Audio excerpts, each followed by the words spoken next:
Andres Lorente, fancy seeing you here. James Ruzika, I see you here all the time. I don't know how that's fancy. It's a shame you weren't here like about 1 minute early. I've just finished chatting to Martin Scorsese. You can see him just leaving over there. He is. Bye. No, he's gone. He didn't hear me. I had a fascinating chat with him at the popcorn counter just before you arrived. So he was telling me all about his Guardian interview. It was out this week. I don't know whether you read that, where basically he said he was done with going to the cinema to watch movies. Ooh, what? So basically in the interview, he kind of explains how audiences are too loud, too disruptive, and ruin the experience by talking, buying drinks, looking at their phones. And so he's done with it, and he's not going to go to the cinema to see films anymore. Wrong kind of audiences. Wow.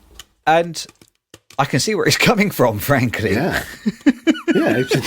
But I think I have a lot of respect for Martin Scorsese. Yeah, he and I get on fine. But I think he's got the wrong end of the stick. I don't think it is audiences that are making going to the movies too unbearable.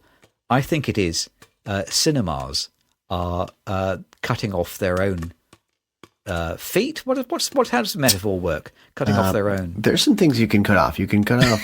I would start with a small toe, personally. So they're cutting off their own extremities, despite their own success. So I had a little look. I did a little bit of search for some recent patents and recent innovations and marketing ideas, which are only going to make going to the movies worse. But I've mixed these in with some made-up patents and ideas and marketing notions, which will certainly make screenings worse. So I've got a list of 6 here. I want to know whether you can guess which ones are real and which ones I have made up. Okay, you said 6. 6. How many are you going to tell me how many are real and how many are made up, or? Well, I'm going to let you judge that.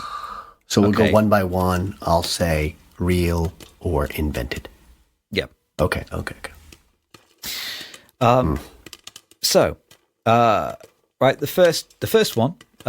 This is a patent by Microsoft for watching movies at home.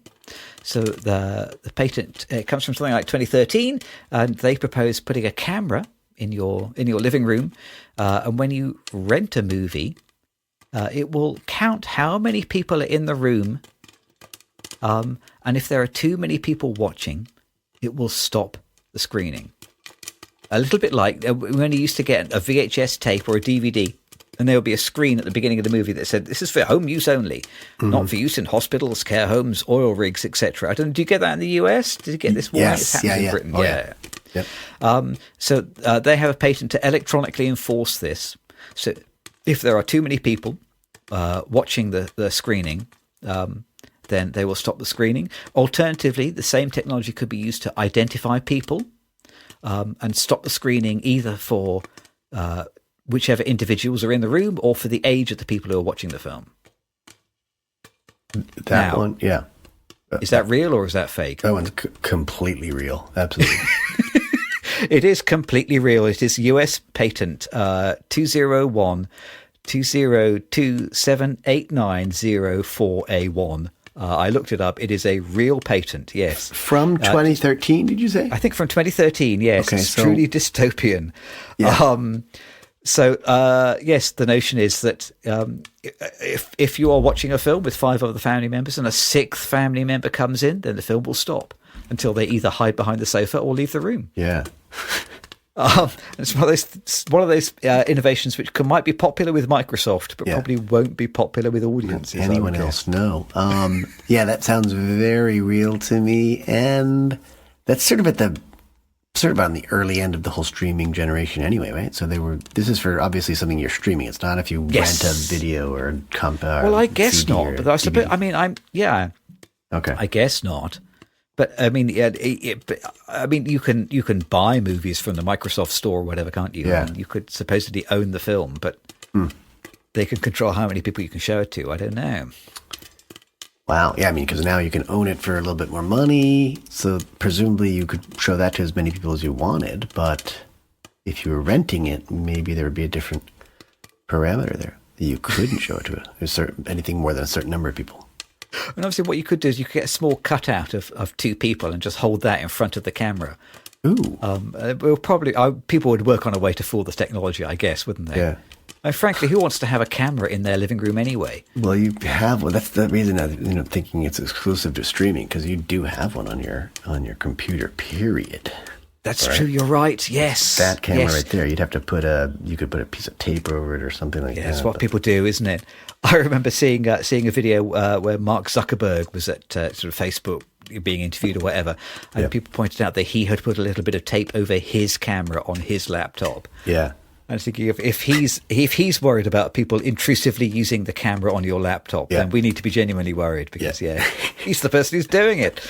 Right. Okay. So yes, number one is a real patent. Yeah. Yes, exactly. Right. Okay. Number two, more ads. So AMC and other exhibitors are now screening up to 50 minutes of ads before the main feature, including a new pre-movie platinum spot, is what it's called, which is an ad that plays immediately before the beginning of the main film. Is that real or is that made up? That one's made up. That one is real.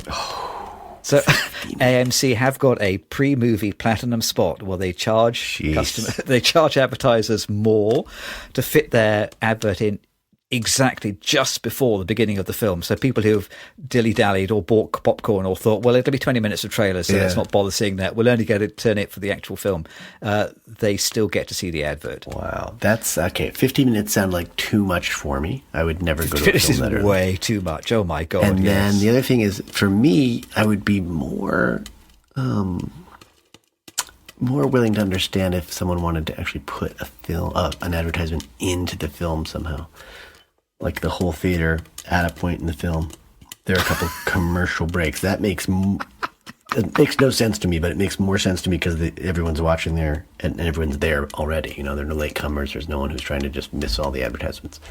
I mean, it's basically product placement ultimately, but it is. Yeah, I guess it is, isn't it? Yeah, it's product placement. It's James Bond flashing his watch in extreme detail at the camera.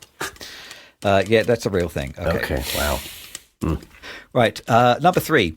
So this is a patent from Sony for interactive ads.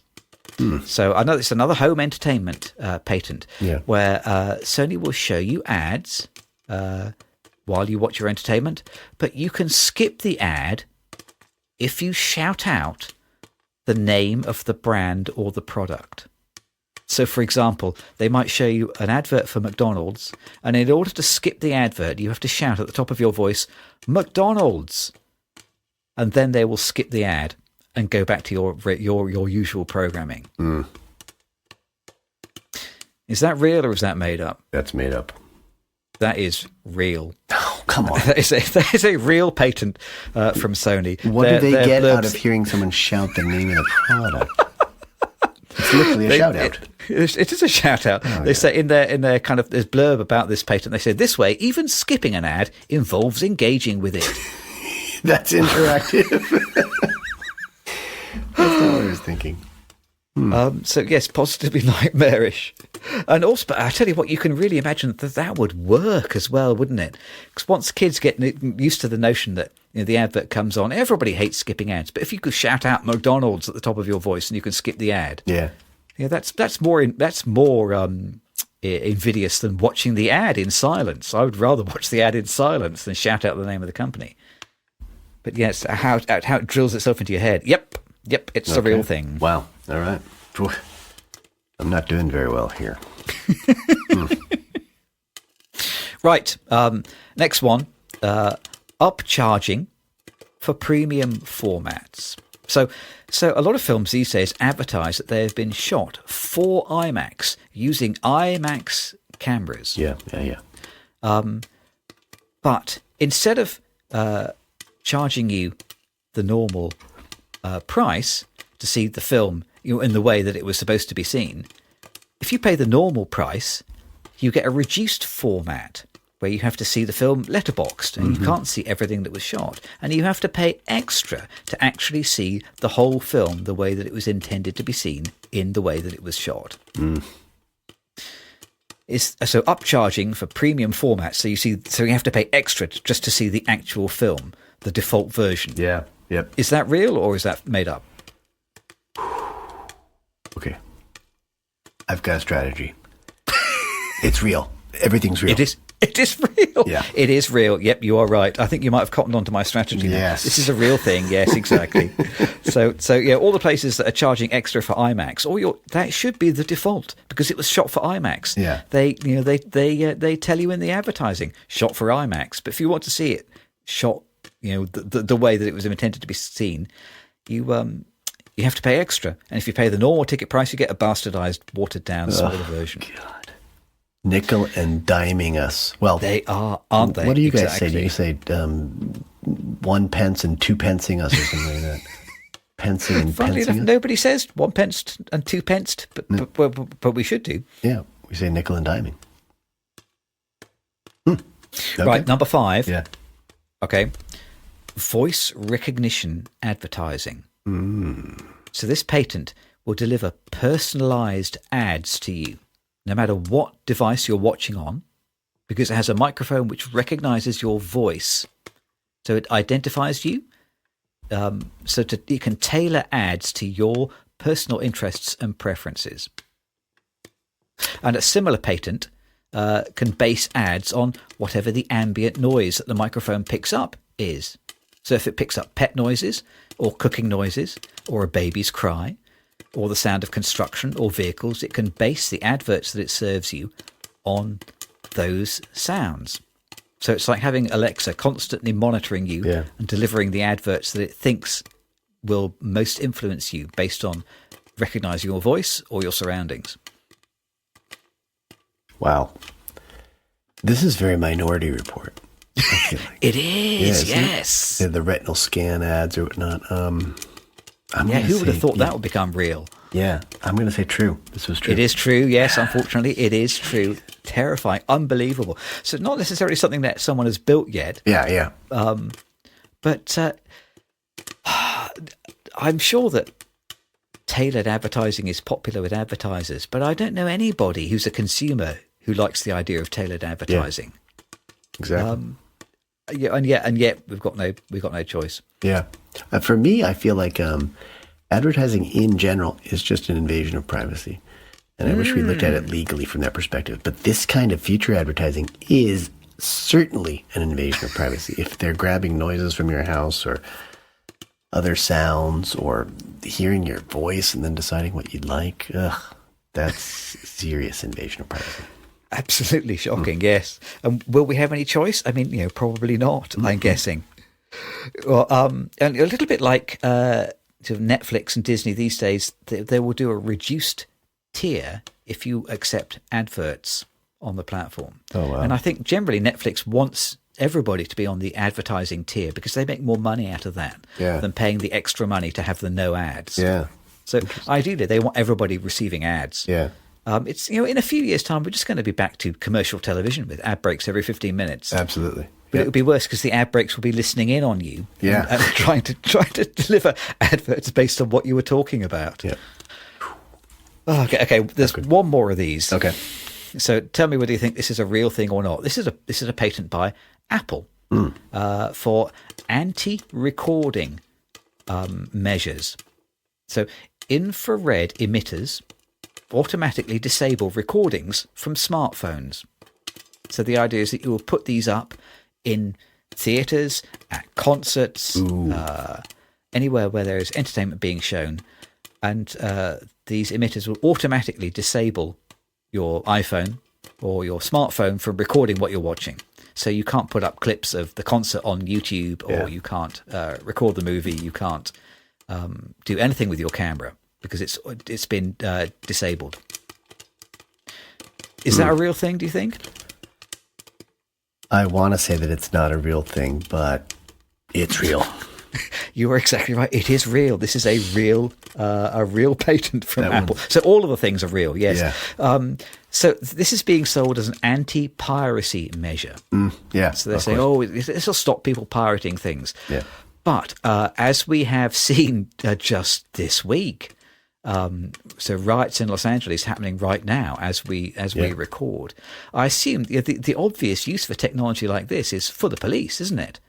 So if you've got an emitter that will stop people's smartphones from recording, then that's the first thing you want on your squad car, isn't it? I suppose you'll be wanting to use this anywhere where there is a gathering of people, because one of the big ways that people can defend themselves against brutality is by recording what brutality is happening. So if you disable people's recordings, well, brilliant. You can do what you like with impunity. This I think is the most shocking of all six, a way of just stopping people from recording what's going on. I think this is truly dystopian. Yeah. This is not only bad for consumers, but this is bad for humans in general. Yeah. Ooh. Wow. So all of those things are true patents. Or they're all true patents, yes. Wow. Well, that's leaving me even less joyous, sparking very little joy here. It does beg the question. Sorry, I've made myself dry mouthed with fear. It does beg the question, what can we do about any of this? Well, I think on a couple of them, we go back to the vampire costumes because we wouldn't be recognizable, right? I think just when you were coughing there, you had dry mouth. I think we just use funny voices more often because they won't know our voices. In terms of upcharging, I think we just always go for the cheap stuff. Don't give them more money. Just refuse. Yep. Vote with your wallet, isn't it? Yep. Anti-recording, let's just get rid of the phones to begin with. Let's go back to cameras. And, yes. Can you imagine turning up to a protest with an 8mm film camera? Yep. And no one would know what to do with it. And, I think go see more live theater. See some films on projection in an old-fashioned hall without any other technology. So what you're saying is our best defense against all of this is Ludditism. Yes. Yeah. Kind of. Excellent. Smash the machines. That's what I say. Yeah, I think we have to head backwards a little bit in some ways. I mean, it's actually going to be a debate as to really how forward we have been going. I don't think we've had much progress, so I think going backwards is actually going to be progress. So that would be so disappointing to think we've been moving forward for the last 20 years, and actually we've just been accelerating backwards all this time. I think so, boy. It's those are some scary technologies, some scary ideas. But I mean, it's sad that companies are even coming up with those ideas and going so far as to get the patents on them before someone else does, or speeding to them before their competition does. We're heading into a golden future. Great, I can't wait. Yeah, God, I didn't think I could be more cynical, but I'm getting there. Wow. Right, I think we'd better pick up our popcorn while we still can before we get recognised and thrown out of the cinema probably if they're not good. I'm definitely not shouting out during this film. Keep the voice down. McDonald's.